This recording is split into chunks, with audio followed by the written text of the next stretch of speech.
पूरे ब्रह्मांड में कोई ऐसा अब तक नहीं जन्म लिया जो मुझे परास्त कर सके। मेरे परम आराध्य प्रभु राम के सिवा किसी में भी इतनी शक्ति नहीं है, इतना पौरुष नहीं है। और जब यह बात ध्यान में आई तो जामवंत ने कृष्ण के चरण पकड़ लिए। कृष्णं मुष्टि विनिष्पात्य निष्पाञ्चोरुबन्धना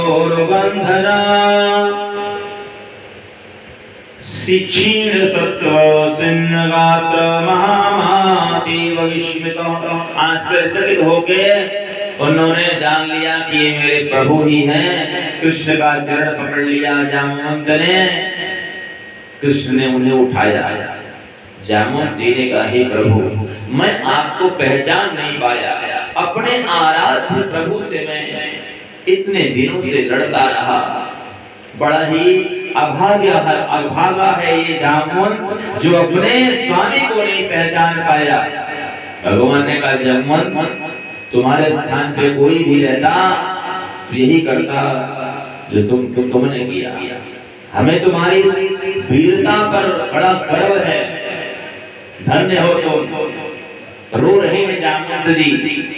हे भगवान, मुझे मेरी झूठी बड़ाई ना करें।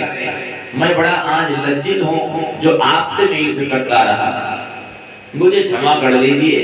भगवान ने कहा, हम तुम्हें दोषी मानते नहीं, तो क्षमा की कोई बात ही नहीं आती। जामवंत जी बार बार प्रार्थना करते हैं, भगवान मुझे क्षमा करें। भगवान ने कहा, ठीक है, हम क्षमा कर दिए। जामवंत जी ने कहा, हमें भरोसा नहीं हो रहा महाराज, हम कैसे माने कि आपने हमें क्षमा कर दिया। भगवान ने कहा, विश्वास करो, मैंने तुम्हें क्षमा कर दिया। कि जामवंत जी ने कहा कि मुझे भरोसा तब होगा, आप मुझे भरोसा दिलाने के लिए मेरी पुत्री को स्वीकार करिए। मेरी बेटी को अपनी पत्नी के रूप में अगर आप स्वीकार कर लेते हैं तो मैं मान जाऊंगा कि आपने मुझे इसमें क्षमा कर दिया है। भगवान मुस्कुराए।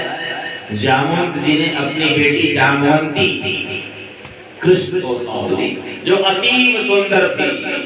भगवान को जामवंत जी ने वो मणि भी प्रदान कर दिया। है प्रभु, ये मणि, इस पर आपका सर्वथा अधिकार है, इसे भी स्वीकार करें। तो अपनी बेटी जामवंती और मणि, स्यमंतक मणि, दोनों कृष्ण को दे दिया। अब जामवंत जी हाथ जोड़ के रो रहे हैं और कह रहे, प्रभु, अपना वचन, अपना दिया हुआ वचन आप अवश्य पूर्ण करिए, जो आपने रामावतार में दिया था, त्रेता में। क्या, कौन सा वचन? उन्होंने कहा, आपने रामावतार में मुझे वचन दिया था कि जामवंत, मैं पुनः एक बार तुम्हें दर्शन दूंगा। भगवान मुस्कुराए। भगवान ने कहा, मुझे याद आ गया। तो भगवान ने अपना विराट स्वरूप प्रस्तुत किया। ओम सहस्रशीर भावोरुगः सहस्राक्ष सहस्रपाद। भगवान की 1000 भुजाएं, 1000 पैर, 1000 सिर, अनेकों ऐसे विशाल स्वरूप को जैसे ही प्रकट किया। जामवंत जी ने कहा, प्रभु, मुझे इस स्वरूप की बात मैं नहीं कर रहा, मैं तो रघुनाथ जी के रूप में भगवान का, अपने प्रभु राम का दर्शन करना चाहता हूँ। आपने मुझे राम स्वरूप में दर्शन देने का वचन दिया था भगवान। तो जैसे ही भगवान से जामवंत जी ने ऐसे कहा तो स्वरूप प्रकट हो गया भगवान का।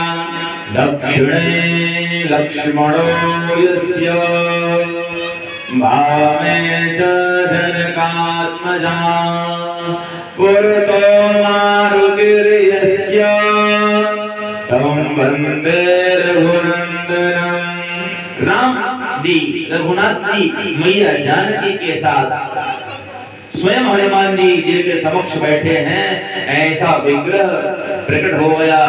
धन्य हो गए जामवंत आज भगवान का दर्शन करके। और भगवान राम ने जामवंत को अपने हृदय से लगा लिया। अपनी बेटी को विदा किया।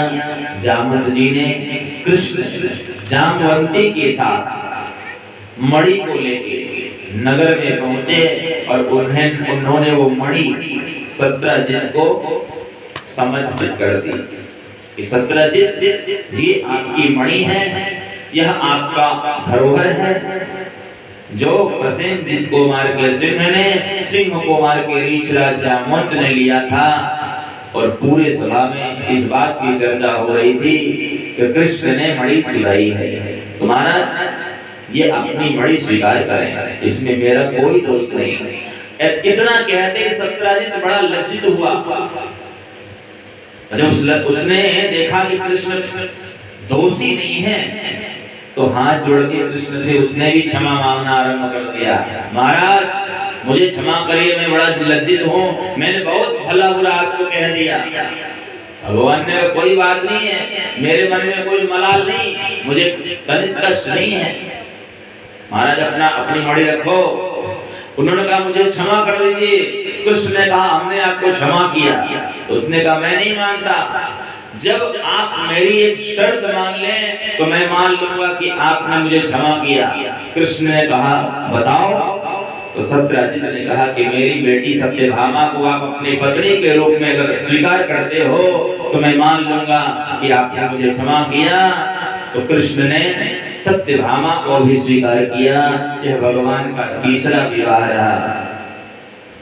अर्जुन कहते हैं, परीक्षित कहते हैं कि भगवान यह सत्यजित ने अपनी बेटी कृष्ण को दे दी, इनका विवाह तो कहीं और होना था। तो सुखदेव जी कहते हैं हाँ परीक्षित, सत्यजित की बेटी का विवाह, सत्यभामा का विवाह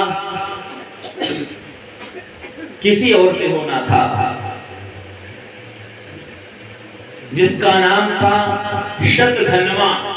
शतधन्वा सत्यजित की बेटी से विवाह करना चाहता था, इसलिए कि वो बड़ी ही सुंदर है, और जब मैं उससे विवाह कर लूंगा उसके पिता दहेज में मुझे वो सेमंतक मणि दे देंगे जो रोज सोना पैदा करती है। लेकिन विवाह तो हुआ नहीं।